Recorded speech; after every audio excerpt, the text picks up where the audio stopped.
Ben's Lounge sa Malabon.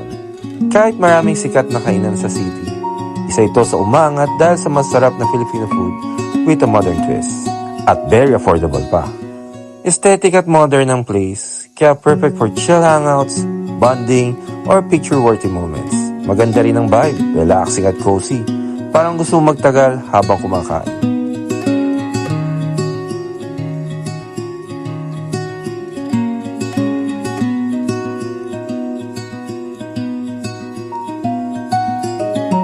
Paggabi naman, nag-iiba na ang atmosphere. Naging chill bar na sobrang relaxing. Perfect para mag-unwind after a long day. Kaya kung hanap po ang good food, nice place, chill vibe in one, Ben's Lounge is definitely worth trying. Tara, kain na!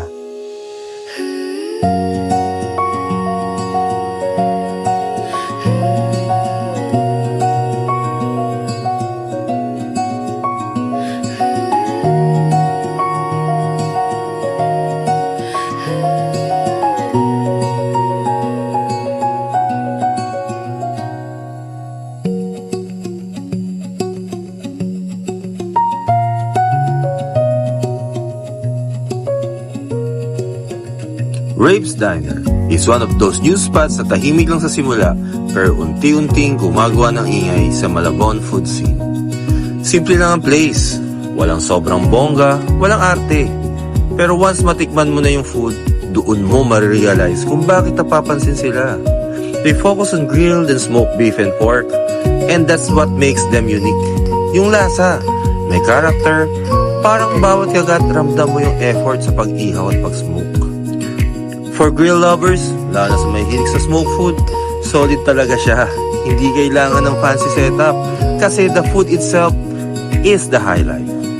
Plus, mas nakaka-good vibes pa kasi very hands-on yung owners.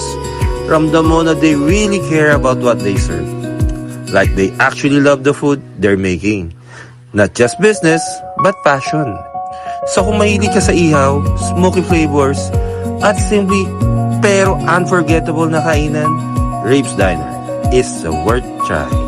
Tara, kain tayo!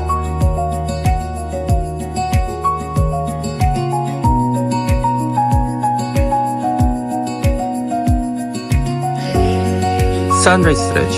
The food is actually giving comfort vibes. Like legit, every bite hits different. Super flavorful and satisfying. Pero honestly, the Japanese siomai, chicken, and sisig, grabe, sobrang sarap. Yung tipong first bite pa lang, alam mong babalik ka na. Simple lang yung place but the food has main character energy. Perfect pang food trip, chikahan, and good mood moments. Low-key one of those spots na hindi ka magsasawa balikan kasi the flavors really stay with you. Tara, kain tayo!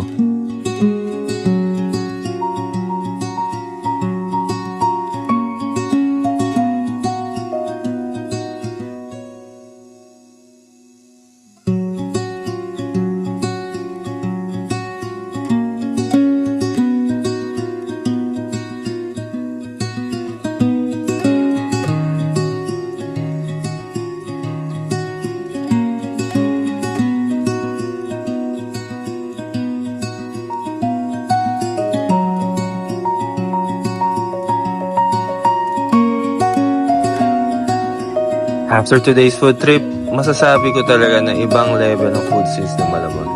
Hindi lang siya tungkol sa classic kainan. Ngayon, unti-unti na siyang naging food destination na dinadayo dahil sa tunay na lasa at unique na experiences. Napuntahan natin today yung 3 sa favorite naming restaurant na ngayon pa lang nagsisikatan. Rape's Diner, small diner, big smoky flavors. Sunrise Stretch, good food, chill vibes, perfect sunrise feels. Ben's Lounge, a relaxing spot for great food and good moment. Don't get me wrong ang daming sikat at masarap na kainan sa Malabon. Pero out of all the food spots, itong 3 yung naging main character sa puso namin at syempre, certified happy ang tummy namin. Kaya kung foodie ka or naghahanap ka ng bagong kainan, maybe it's time na explore ang Malabon. Kasi minsan, yung pinakamasarap na pagkain, nasa lugar na hindi mo inaasahan. So, tara, kain tayo sa Malabon.